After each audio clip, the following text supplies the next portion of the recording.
Olá, sou o professor Caio, discente do curso ProF 2025, turma 6. Né? Estarei hoje falando um pouquinho sobre as problemáticas da educação física. Para começar, nós vamos primeiro falar, né, da relação entre o rola-bola e a renovação pedagógica.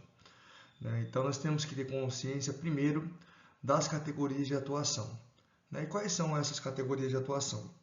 Né? Temos a categoria tradicional, que é uma prática que tem uma visão esportivizada, né? Tecnicista, voltada para o gesto técnico. Né?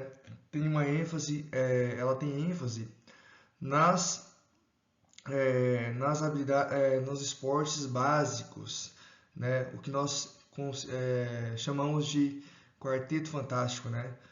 Aqui temos o voleibol, o basquetebol, o handebol e o futsal. Né? Então, ela é uma prática que visa a questão do esporte. Né? E ela impactou o sistema educacional. Por que ela impactou? Porque a escola passou a ser vista, o esporte passou a ser visto na escola, né, como um esporte como um esporte na escola e não um esporte da escola. E o que seria esse esporte na escola? Seria um esporte, né, que se caracteriza pelo treinamento. Né? Não é um esporte que visa a formação do aluno, mas sim a performance. Né? Ele busca a questão dos talentos dentro do esporte, dentro das aulas de educação física. Né? Ele privilegia aqueles alunos que são mais habilidosos em contraposição àqueles alunos que são menos habilidosos. Né? Isso leva à questão do afastamento, né? Da exclusão das aulas. Então, é uma prática voltada para a busca de talentos, para o treinamento esportivo. Né? O que seria essa relação? Kuntz, em 1994, ele fala que o esporte na escola, ele relata que quando trabalhamos o esporte na escola, né, tem características de treinamento, temos como consequência um pequeno grupo de alunos que vivenciarão o sucesso e a maioria confrontando-se com o fracasso, fator que remete o professor a um equívoco pedagógico. Então, trabalhar com a visão tradicional, ele vai privilegiar aqueles alunos mais habilidosos e vai prejudicar os alunos que têm menos habilidade. Né? E isso é um equívoco pedagógico. Né? E quando a gente fala da relação do esporte da escola, Soares fala que o esporte da escola não há mais sentido em embutir aulas à padronização esportiva, ou seja, não necessita de fato trabalhar os códigos, as regras do esporte. Né? O que de fato é importante trabalhar no esporte da escola é a formação, é fazer com que os alunos consigam trabalhar as modalidades esportivas independente do seu nível de habilidade, certo? A outra categoria aqui de atuação se remete ao abandono docente, mais conhecido como desinvestimento pedagógico, né? E o abandono docente, ele é conhecido, ele tem vários termos, né, que podem ser associados. Ele também é conhecido como rola-bola, largo-bol, pedagogia da sobra, aula matada, né, ou não aula. Essa categoria ela se remete a uma desvinculação do papel docente. Que o que seria? O professor ele está ali atuando, né, mas de fato não está ensinando o que os alunos necessitam aprender nas aulas de educação física.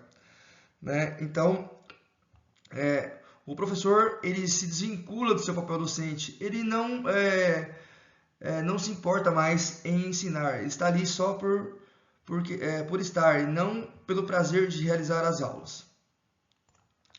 Nessa categoria de atuação também, né, ela se caracteriza pela falta de intervenção do professor na aula.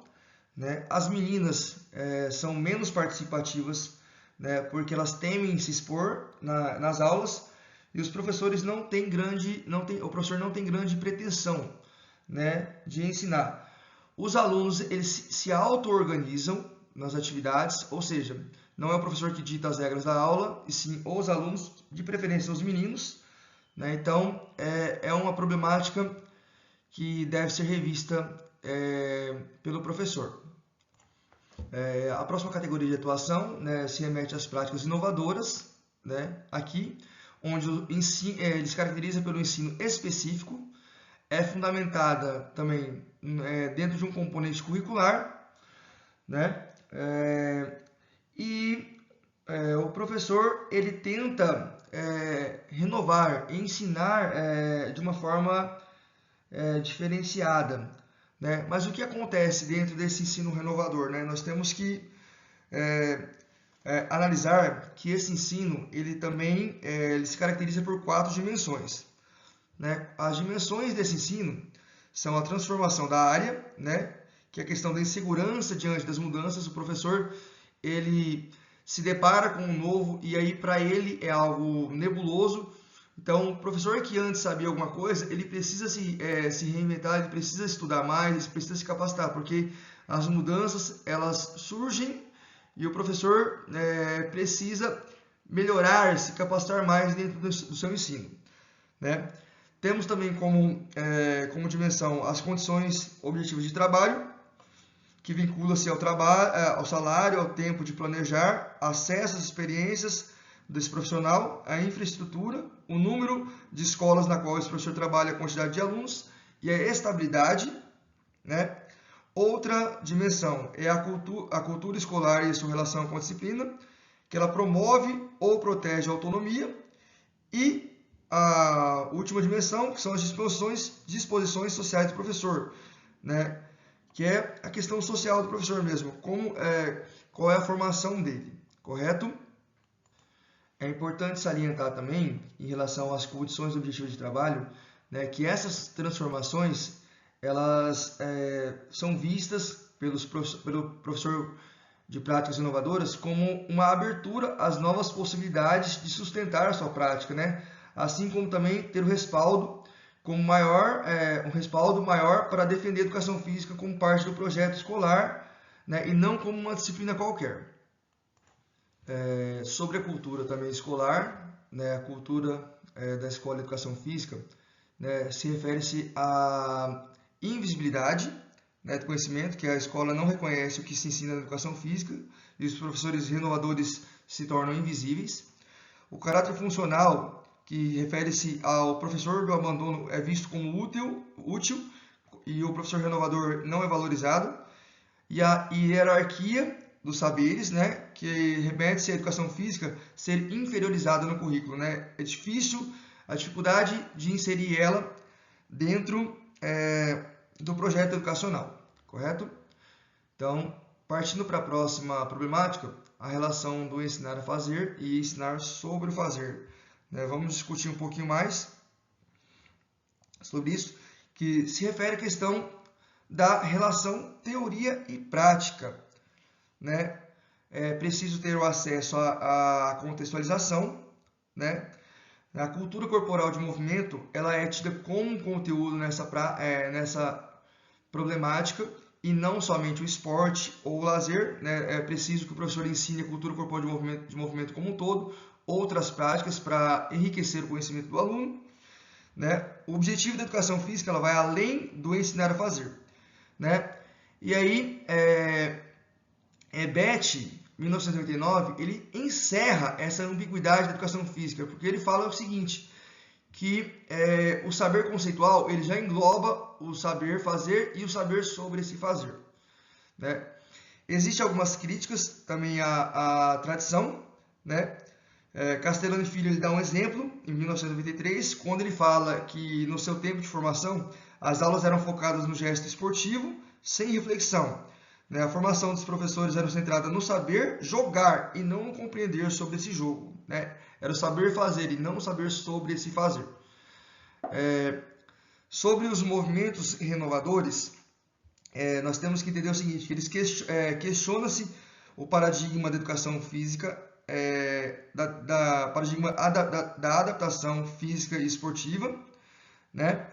Busca a transformação da educação física como disciplina curricular e é contra o decreto número 69.450 de 1971, que classifica a educação física como atividade, certo?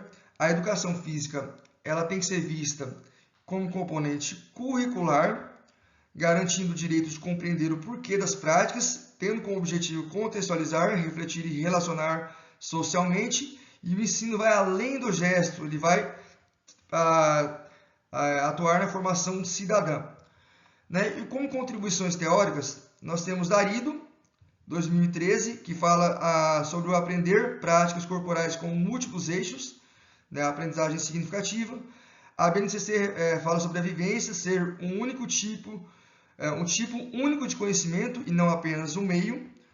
Martins e Silva falam sobre o risco de se negar o movimento e, ao priorizar somente o discurso cognitivista, né, existe a necessidade de integrar o movimento e reflexão como saber escolar.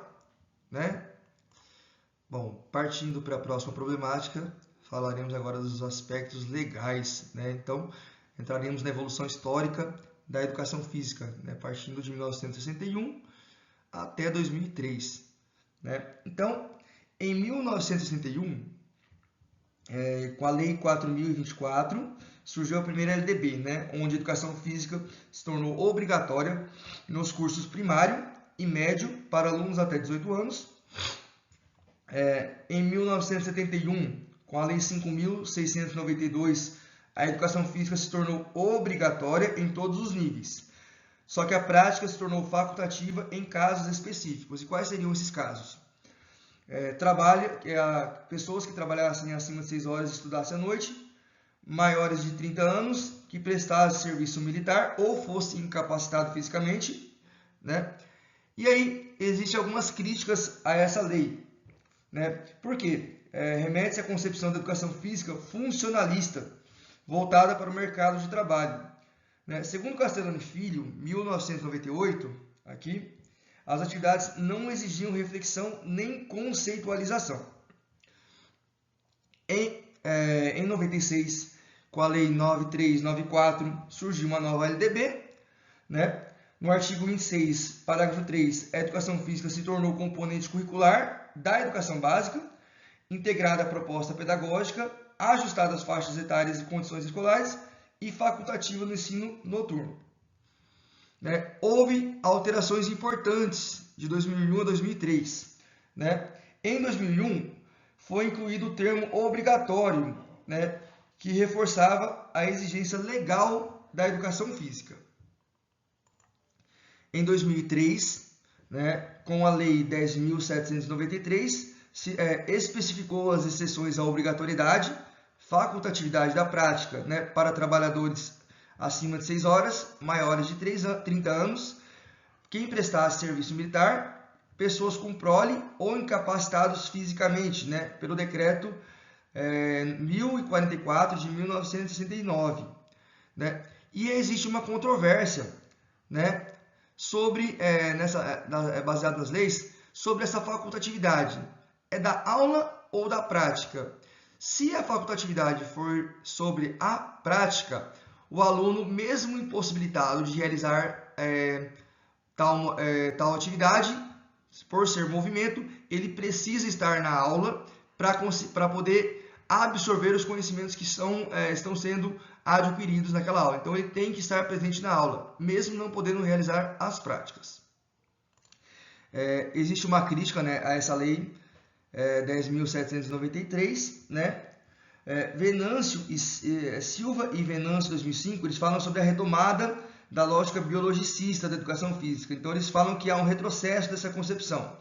Né? Eles falam também sobre a facilidade de obter atestados médicos para burlar a obrigatoriedade e falam sobre a dispensa justificada por incapacidade física, dizendo que deveria ser para todas as disciplinas, não somente para a educação física. Bom, partindo para a problemática sobre o afastamento e a indisciplina, né? Nós temos que entender primeiro quais seriam as causas desse afastamento. Né? Então, os aspectos legais, né, são um desses motivos. As aulas no contraturno também são motivos, porque os alunos estudam em um período e aí tem dificuldade de estar presente nas aulas de educação física no contraturno. Repetição de conteúdos acaba desmotivando os alunos e também afastando das aulas. O insucesso e a exclusão também é um ponto importante, porque os alunos não sabem lidar com a frustração das aulas. Então, isso acaba fazendo com que eles se afastem e se excluam das aulas. O desinteresse, né, o aluno não gostar da atividade, faz com que ele também se afaste. A questão de gênero também é um motivo das causas de afastamento, né? Desigualdade de participação, baixa autoestima, masculinização das práticas, né? São fatores de gênero que causam afastamento, né? E aí tem um ponto importante que nós podemos salientar sobre esse tópico, né? Brandolin e Kozlinski, 2015, eles fazem um destaque. Eles falam assim que a diferença de gênero é um dos maiores fatores que causam afastamento, né, nas aulas de educação física. Então, a gente precisa ter atenção sobre isso. Né? Um outro motivo que causa afastamento também é a exposição corporal, a vergonha, o medo de se expor. Né? E como evitar, né, isso? Então, existem estratégias que podemos utilizar. O Sport Education, né, é uma estratégia, né, onde visa o aluno ele se torna protagonista, né, nas aulas, ressignifica o papel do aluno e oportuniza a participação de todos através das experiências autênticas. E também a aprendizagem colaborativa, onde os alunos aprendem uns com os outros. Né? E aí, quais são os elementos essenciais dessa aprendizagem colaborativa? Né? Temos a interdependência positiva, né? O objetivo grupal, a responsabilidade individual e de grupo, a interação estimulante face a face, ou seja, o reforço onde um estimula o outro, as habilidades interpessoais e a avaliação coletiva, né, dos comportamentos do grupo. Né? E sobre a disciplina, né? Quais são as manifestações que causam essa indisciplina? É importante a gente salientar. O desrespeito, a conversa paralela, as interrupções, o descuido com materiais, são tudo manifestações. Né? Letaille, ele fala que uma das causas da indisciplina é a falta de compreensão de regras. Né? O professor, ele culpa a família, a comunidade e a falta de liderança, e os alunos culpam a escola e os próprios professores por serem incapazes de conseguir diminuir isso. Né? E como nós podemos evitar a indisciplina? Temos a proposta do futebol carreiro, que favorece o protagonismo, o diálogo e a solução de conflitos dentro das práticas. Tá? Então, o professor ele é o mediador e o aluno ele tem autonomia para resolver os conflitos. Né? O foco está no protagonismo e no diálogo. As estratégias pedagógicas devem valorizar o potencial de todos e evitar as práticas excludentes. Bom, sobre as inquietações no tratamento do esporte na educação física, né? Esporte na educação física escolar. Primeiro temos que remontar a história da educação física, né? Os seus aspectos médico e militar. O aspecto médico ele buscava a saúde, o corpo forte e higiênico.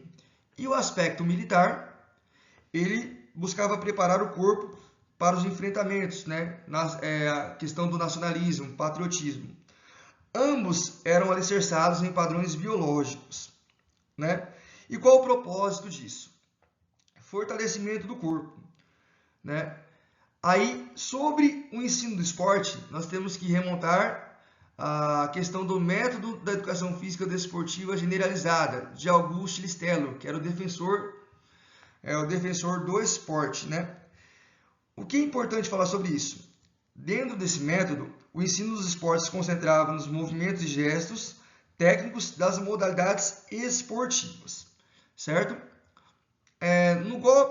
Quando aconteceu o golpe de 1964, a educação física ela passou a ter como meta a busca por resultados de competições, né, sinônimo de treinamento esportivo, né, o que tornou o esporte como hegemonia nas aulas de educação física.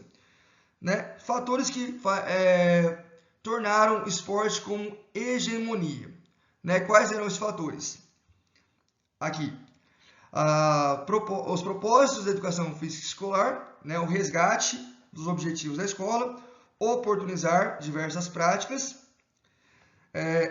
educação física em equipes escolares, ou seja, preparação de equipes escolares para os jogos, a influência do esporte na escola em contraposição do esporte da escola e a predominância de alguns esportes, a hegemonia do que nós conhecemos por quarteto fantástico, né? O esporte, Beth fala que essas aulas, essa hegemonia do esporte, ela causa uma carência de conteúdos na formação dos alunos. O esporte ele tem que ser visto como uma abordagem pedagógica, tá? E sobre o esporte, nessa questão das abordagens pedagógicas. A partir dos anos 80 surgiu novas tendências que soltou as amarras da educação física dos aspectos biológicos, tendo como finalidade substituir aquela visão de esporte na escola por um esporte da escola, que aproximasse os alunos das questões sociais e onde os alunos pudessem aprender a jogar as modalidades independente de serem bons executando ou não esse esporte, né? Da Olho, 2000, ele fala que é preciso compreender os princípios operacionais do esporte primeiro, para que depois se aprofunde nos gestos técnicos desse esporte. Partindo para a sexta problemática, né, a questão do gênero. Primeiro temos que entender quais são os problemas que o professor enfrenta. Então, turmas separadas, né, nas aulas, o estereótipo, falta de preparo. Então, temos que entender primeiro que as aulas, o porquê das aulas mistas e as aulas separadas, né? As aulas mistas, inicialmente, elas acontecem nos anos iniciais e isso acaba sendo desconstruído conforme vai passando os anos e os alunos as aulas acabam se tornando de uma forma mais separada, meninos de um lado, meninas do outro. Então, por que acontece isso? Temos que entender os conceitos chaves. Primeiro, entender o que é gênero, né? Gênero é a construção social do masculino e do feminino. Sexo se caracteriza pelas questões biológicas, né, anatômicas do aluno. Orientação sexual se refere às formas de se relacionar afetiva e sexualmente, e a sexualidade se refere aos desejos, comportamentos e relações desse aluno, né? Qual a importância para a prática docente? Né? Primeiro, temos que entender. É importante pela questão do acolhimento de todas as identidades, o respeito à diversidade, o combate às posturas discriminatórias e o papel da educação física como espaço de equidade e inclusão, né? As dificuldades encontradas é a questão da separação por sexo nas atividades, a reprodução dos estereótipos que eu acabei de falar e a falta de preparo, né, para a coeducação, influência do rendimento e performance. E quais são as propostas que devem ser feitas nas aulas? Sensibilização, vivência e equidade, né? A construção dos corpos, segundo da Olho, 1995, né, a questão do masculino e feminino deve ser construído socialmente. As diferenças devem ser vistas como oportunidades, não como barreiras, e devemos valorizar a diversidade dentro de cada gênero, tá? E sobre as contribuições teóricas, também nós temos que falar, Gunner, em 2009, ele fala sobre as diferentes formas de viver a sexualidade e as propostas pedagógicas que são sensíveis a essa diversidade. E Gonzalez e Feinstein-Schaeffer, 2009, eles falam que a escola deve ser vista como um lugar de questionamento da identidade. A identidade como escolha, não como destino. Bom, finalizando todo o mapa conceitual, onde foi abordado as 6 problemáticas, né, é importante também falar sobre os fundamentos freirianos, né?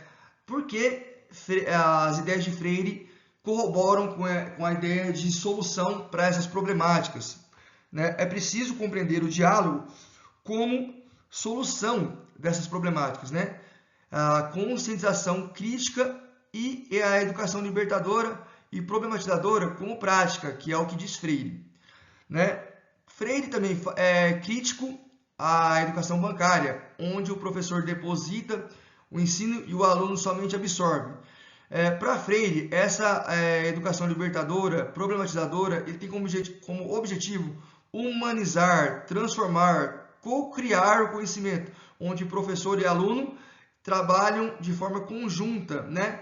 Igualitária, trabalham com uma questão equitativa. Então, é preciso que entendamos que essas problemáticas podem ser solucionadas através do diálogo, através da compreensão, através de propostas que problematizem, né, que libertem o conhecimento do aluno, que deem o protagonismo para o aluno, né? Deem a chance do aluno ressignificar o seu papel, entender a sua importância dentro das aulas de educação física. Então, Freire fala muito sobre isso, a questão da libertação do ensino. Ele é crítico a essa visão tradicional, a essa visão bancária, essa visão onde o professor abandona o ensino. E ele fala que o professor deve renovar o seu ensino, ele deve problematizar, né? Ele deve fazer com que o aluno que a aula seja uma prática libertadora, né? Humanizadora, transformadora, tá? Então, essa é a minha explicação sobre as problemáticas, né? Espero que tenham compreendido. Muito obrigado, desde já, né? Mais uma vez, professor Caio, do curso ProF, e até mais.